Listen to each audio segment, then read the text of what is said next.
안녕하세요. 브랜드마스터 지영씨의 천지영입니다. 오늘은 SBR이라는 브랜드에 대해서 말씀을 드릴게요.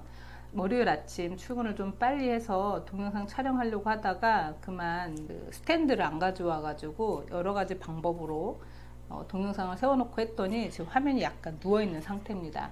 SBR 브랜드는 대략 2006년 정도에 한국에 들어왔던 브랜드고요. 약간 재밌는 비하인드 스토리가 있습니다. 여러분이 지금 올리브영 같은 데 가시면은 아마 제일 잘 팔리는 물 클렌저 제품, 프랑스 제품으로 바이오더마라는 브랜드를 아실 거예요. 바이오더마 브랜드는 2004년 당시, 2002년 당시에 제가 했던 첫 무역 브랜드였고요. 그 당시에는 저희가 산부인과, 소아과, 그리고 피부과에 납품하던 병원 전문 브랜드였어요. 병원에서 왜 인기가 좋았냐면 SPF 지수가 100이나 되는 선크림이 스틱 형태로 있었거든요. 지금 스틱 형태의 선크림 많이 쓰셨었죠. 약간 그 인기가 시들해진 느낌은 있지만 굉장히 획기적인 제품으로 지난 한 4, 5년간 굉장히 인기가 있었죠. 스틱형 선크림. 그 당시에 이미 바이오더마는 그런 브랜드를 만들었었고요. 병원에 유통하면서 특히 레이저 시술한 다음에는 반드시 원장님들이 처방하는 1호 선크림이었어요. 그런데 이 제품을 하시던 대리점들이 본사 그 영업 정책에 따라서 대리점 체제를 없애면서 이분들이 할 게 없어진 거예요. 그래서 저희 회사에 찾아와서 바이오더마하고 유사한 제품을 하고 싶은데 본인들이 서치해서 그걸 찾았다. 그런데 어떻게 컨택하고 어떻게 수입하는지 모르니까 좀 도와달라고 한 거죠. 그래서 제가 바이오더마와 거의 비슷한 컨셉의 이 제품을 프랑스에 직접 컨택해서 계약까지 진행하게 된 아마 제 스스로 진행한 첫 번째 브랜드였던 것 같아요. 그런데 되게 특이한 게 제가 그 브랜드를 대략 한 4, 5년쯤 진행을 한 것 같은데 담당자를 실제로 본 적이 없어요. 그 당시에는 저희가 스카이프 정도 그 해외와 통화할 때 화상 채팅으로는 스카이프 정도 이용을 했는데 워낙 인터넷망이 안정화되지 않을 때라 그 끊김이 있고 그리고 스카이프를 도용한 회사들이 많지가 않았어요. 그래서 이 SBR 회사의 담당자인 캐롤라인이라고 하는 여자친구였는데 그분하고는 제가 거의 이메일로 진행을 하면서 서로 이야기를 하고 계약을 진행을 하고 제품 샘플을 받고 한국에서 어떻게 진행하겠다는 이야기를 하고 수입을 하고 진행을 했었죠. 그 당시 제가 진행했던 제품 중에 특이하게 기억에 남는 제품이 우레아가 들어간 제품이었어요.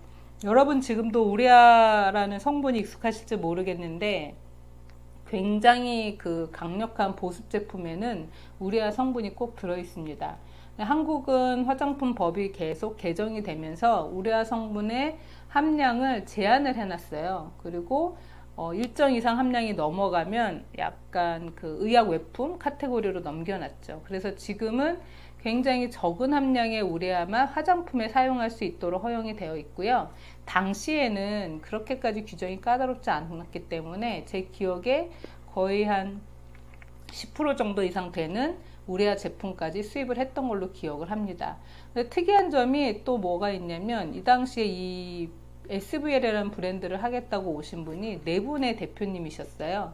한 분 한 분은 굉장히 규모가 작아가지고 수입을 하기 힘든 상황이었는데 네 분이 약간 특이한 동업 형태로 오셔가지고 함께 일하기로 했다. 어떤 전략으로 일하기로 했다라고 이야기를 해주신 다음에 저는 그 네 분의 스토리를 짜서 해외에 컨택을 했고 그리고 그 중에 한 분이 대표적으로 제품을 수입해가지고 네 분이 나눠서 판매하는 전략이었죠. 근데 이분이 정확하게 수입이 되면 어떤 물류비나 그 세금 관련한 모든 것을 이제 정확히 나누고 그런데 이제 나중에 어떤 일이 생겼냐면 수입하는 분은 수입에 대한 책임을 져야 되고 그리고 세금도 어쨌든 볼륨이 커지니까 실제적으로는 내가 이익이 똑같다 하더라도 책임에 대한 세금이 많아지죠. 그래서 약간 그런 내부적인 분쟁이 있었어요.